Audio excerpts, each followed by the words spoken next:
तर बच्चू कडूंचा इशारा काय आहे तेही पाहूयात।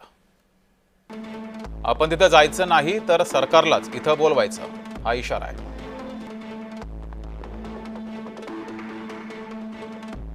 बायकांची मंगळसूत्र मोडून शेतकरी इथं आलेत। फक्त कापूस शेतकऱ्यांची अडचण नाही तर सर्वच शेतकरी संकटात आहेत। एकदा आंदोलन थांबलं तर पुढे उभं राहणं कठीण होईल।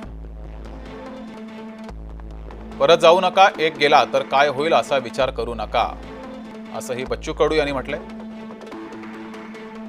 उद्या आपल्याला गावी फोन करा आणि मागण्या मान्य झाल्या नाहीत तर महाराष्ट्र जाम करावं लागेल असं सुद्धा घरी सांगा। आपापल्या घरी फोन करा।